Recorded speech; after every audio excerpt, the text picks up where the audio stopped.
Welcome to the Deep Dive. We take your sources, dive deep, and pull out the most important insights. That's right.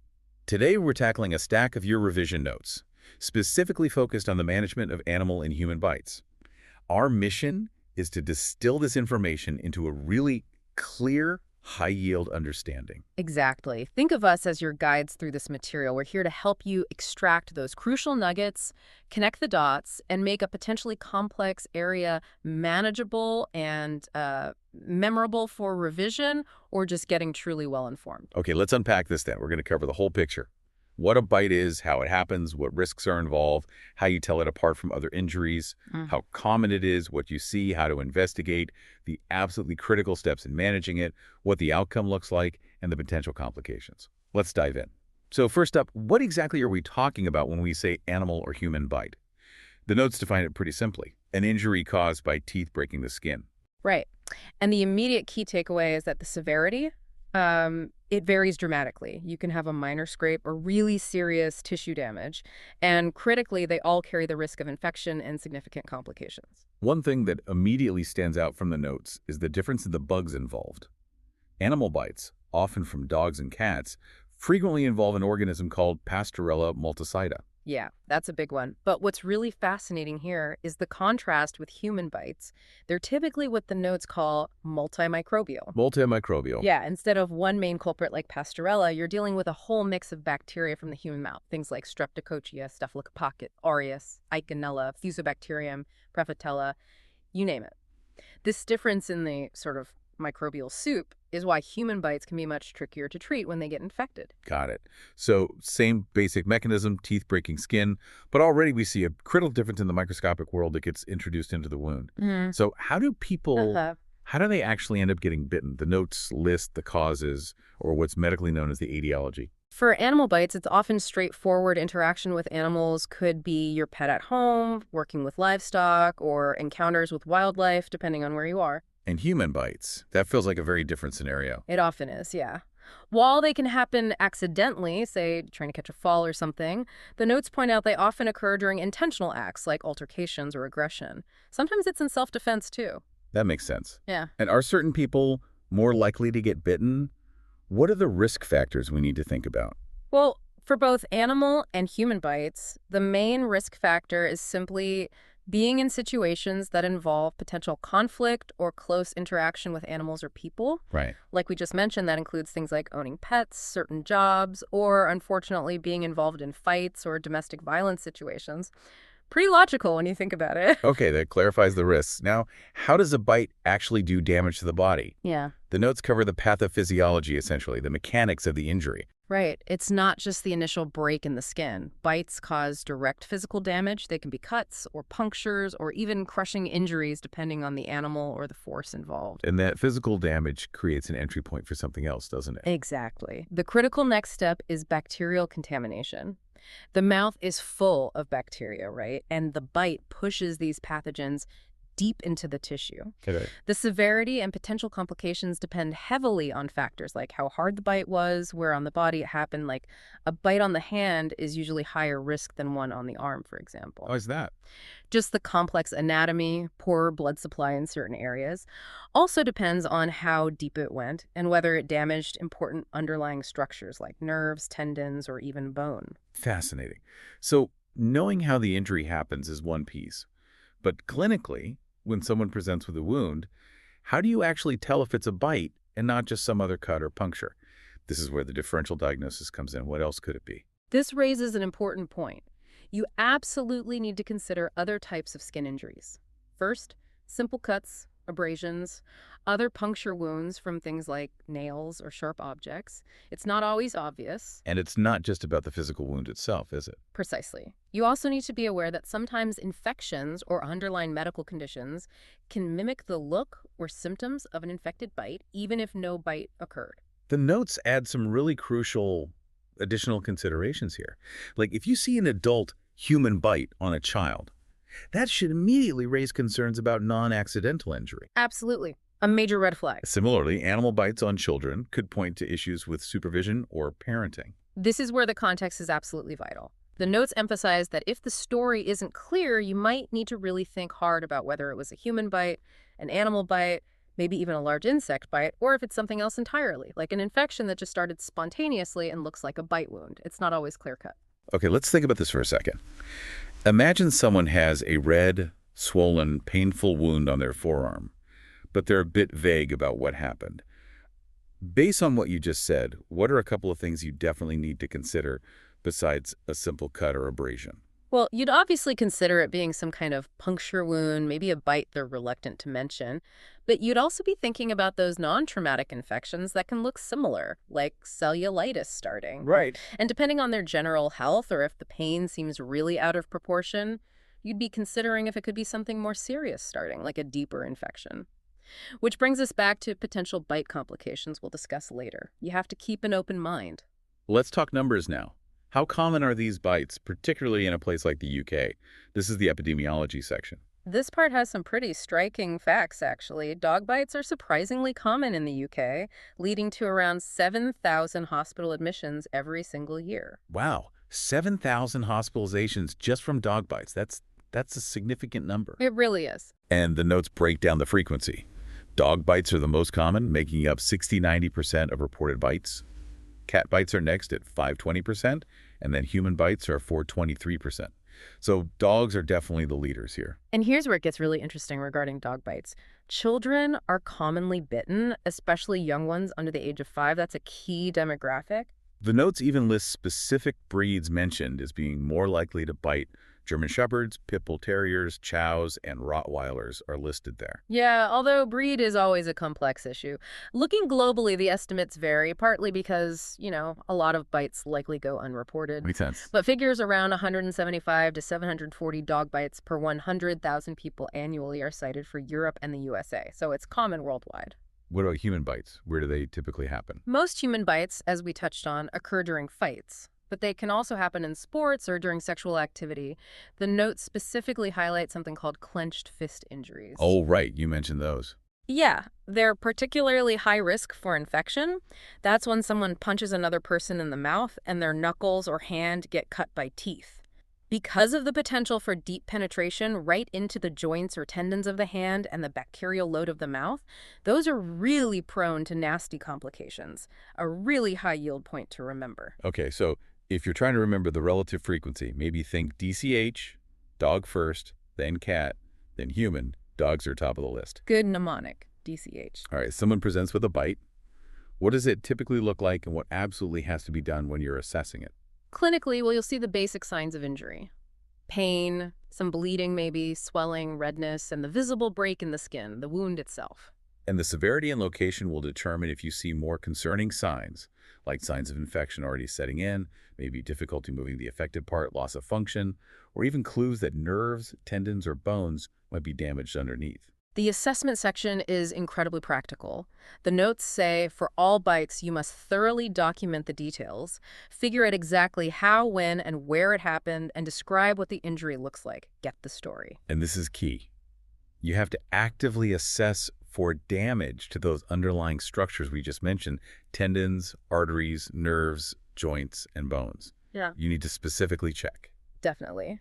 You also need to identify if the patient themselves has risk factors for infection, things like having diabetes, being immunosuppressed for any reason, or even just the location of the bite. Like the hands and feet. Exactly. Hands and feet are much higher risk sites due to the complex anatomy and, relatively speaking, lower blood flow compared to, say, a bite on the thigh. You're also looking for existing signs of infection: increasing redness spreading out, more swelling, any pus or discharge, worsening pain, or a fever. Checking their tetanus status is crucial, isn't it? Absolutely vital. And always ask about medication allergies, especially penicillin allergy, before you even think about antibiotics. The notes recommend considering an X-ray in specific situations.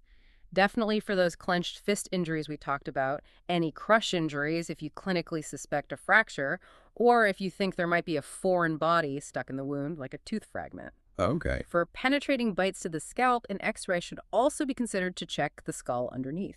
Now, for human bites specifically, there's a really important risk to assess, right? Bloodborne viruses. Absolutely critical. Yeah. You need to consider the risk of hepatitis B, hepatitis C, and HIV transmission.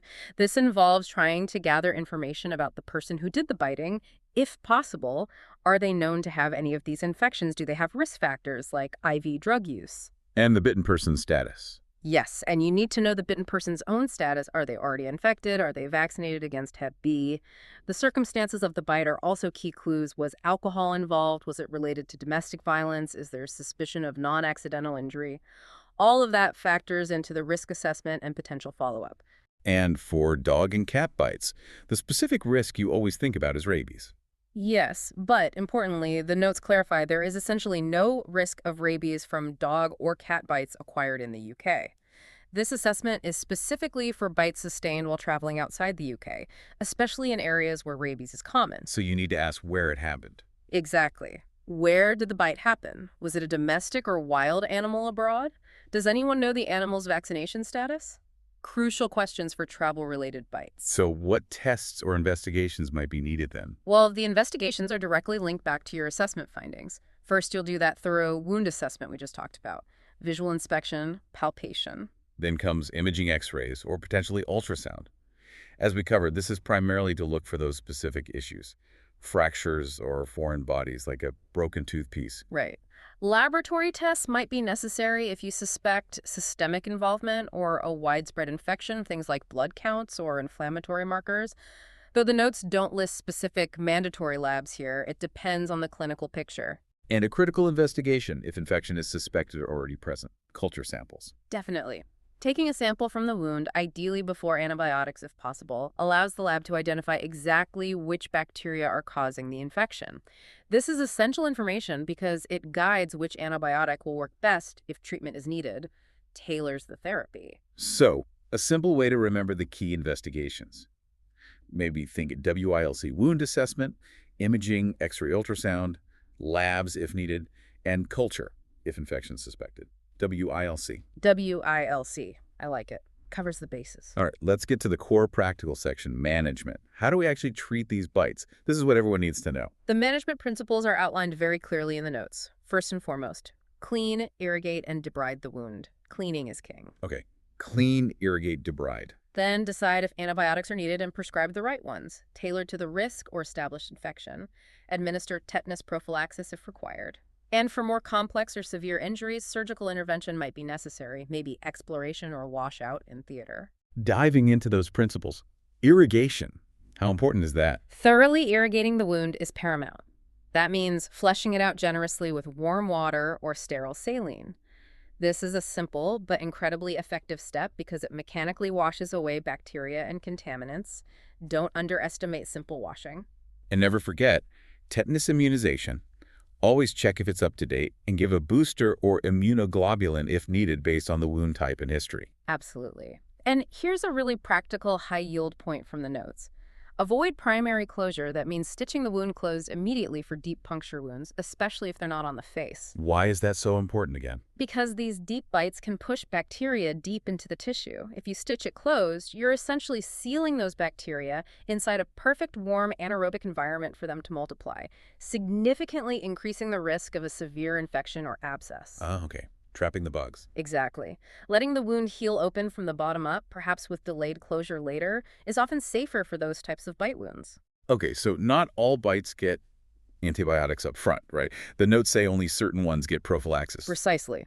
The notes list the situations where prophylactic antibiotics, meaning antibiotics given to prevent infection, are recommended. All cat bites. All cat bites. Why? Cats have sharp, needle-like teeth that cause deep puncture wounds, inoculating bacteria deeply. Plus, Pasteurella is very common in cat mouths and causes rapid infection. So all cat bites get prophylaxis.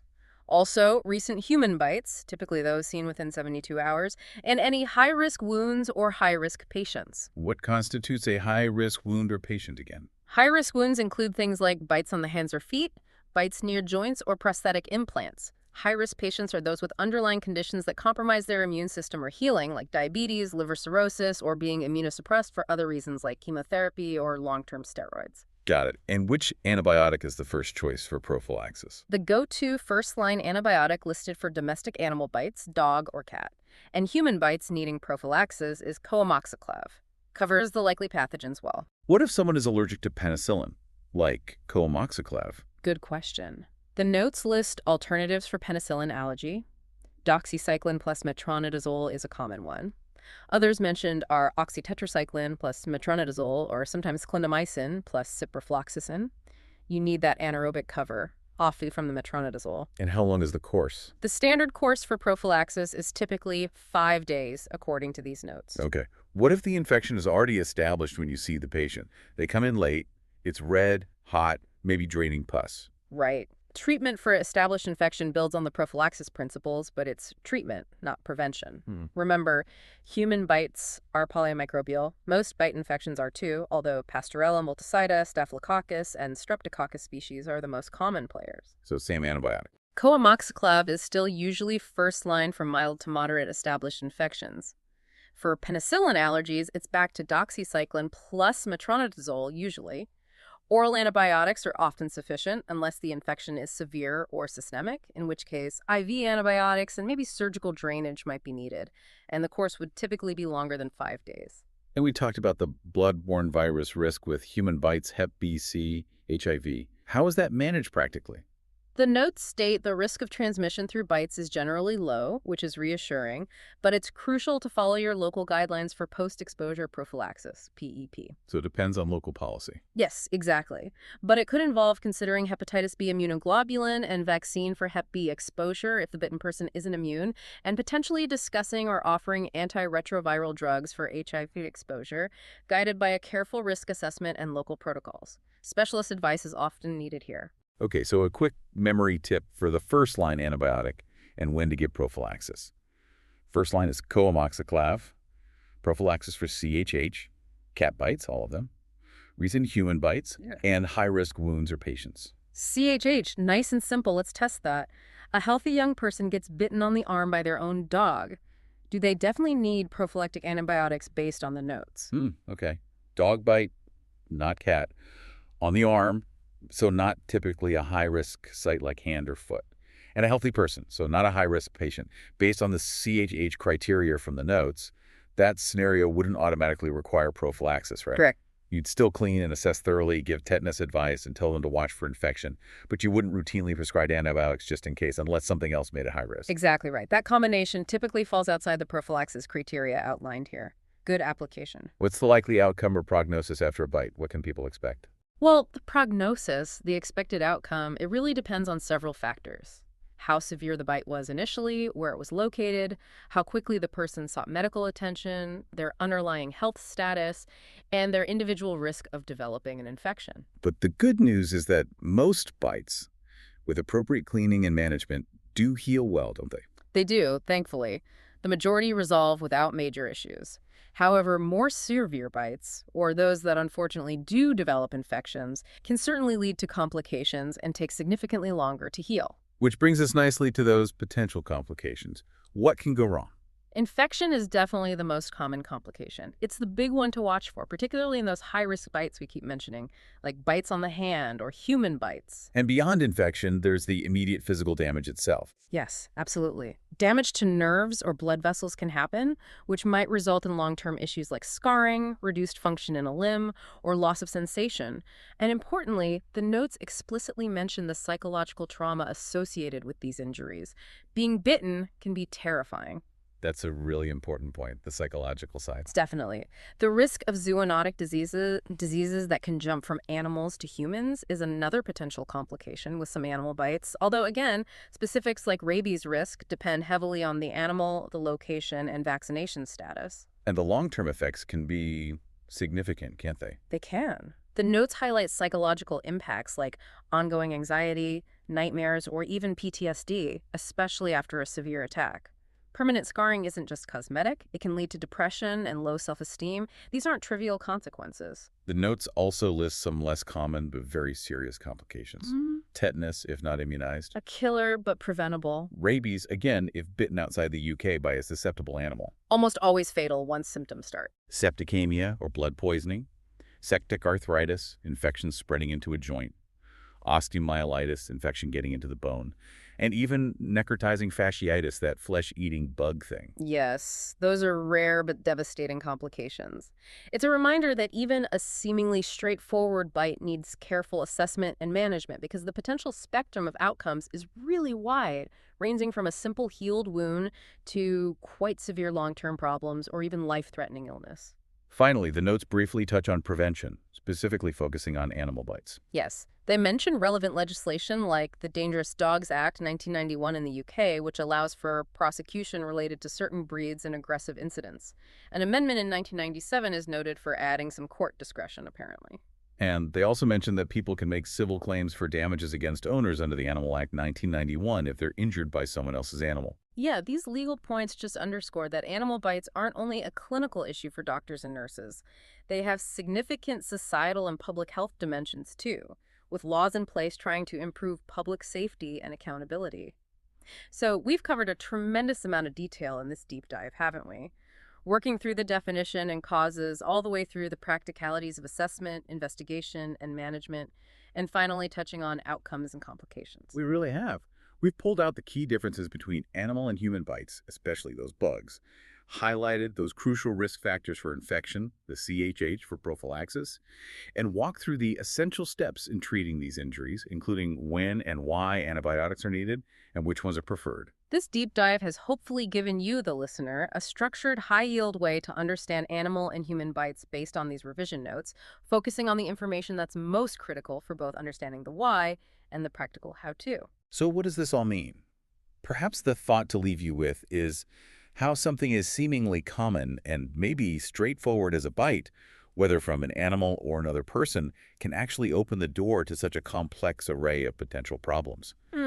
From that messy mix of bacteria causing tricky infections, to serious physical damage affecting function, and even lasting psychological scars. It's a powerful reminder, I think, that no injury should be casually dismissed. Always needs proper attention. Exactly. Well said. Thanks for joining us for this deep dive. And if you're using this for revision and want to consolidate your knowledge further, you can find helpful resources over at PasttheMSRA.com. And there are also great materials available at freemsra.com. We'll be back soon with another deep dive into your sources.